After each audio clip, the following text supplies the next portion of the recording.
I cannot believe what Lil Durk's defense is. We have just heard his defense make their opening statements, and I'm not gonna lie, I'm absolutely floored.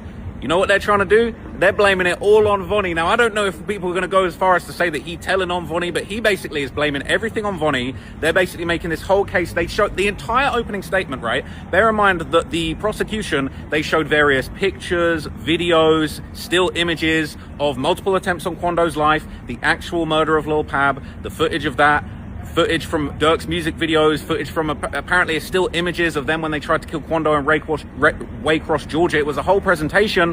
When the defense were up there, they basically showed only a couple pictures, and the one picture they showed the whole time was just a picture of Vonni with King Von. They said it's all Vonni.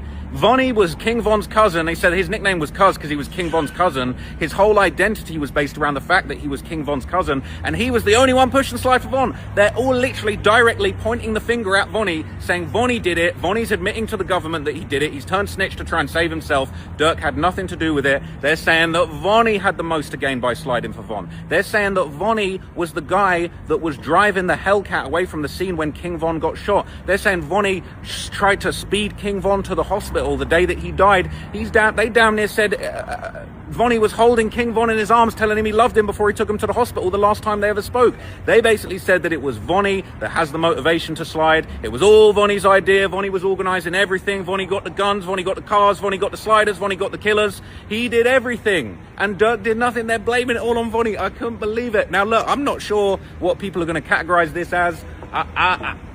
I mean, is it telling if somebody is already cooperating with the state against you? Is there such thing as reverse telling? Can you tell back? If somebody works with the state and tells on you, can you tell back? But basically, Durk and his team are making it very clear it was all Vonni. He's saying it's all Vonni. Apparently, when they arrested Vonni, he was staying in a suite at a hotel in Chicago with his girlfriend. He said the cops busted into the suite and arrested him. And the defense is saying, oh, when the cops interviewed him, they basically said, you're the leader until you put someone else in charge. You're the one that was in charge of all of this. They were saying Vonni and King Von go back decades. Their fathers were friends. Their dads just went back years. Vonni was, doing personal shopping for King Von. They even said, yeah, Vonni was so locked in with King Von, they had a shared bank account. He was managing all of his money. That was his closest guy. Bro, they even said, I don't know how true this is, but they said that when King Von died and he was in the car on the way to the hospital, he said to Vonni, why did you let me get shot? Why didn't you do something? And they're saying that devastated Vonni. He couldn't save King Von, and basically he planned to slide for Von that night. Nothing. They're saying Durk didn't do nothing. It was all Vonni. I don't know if that's going to be believed, but that's the defense. It's insane.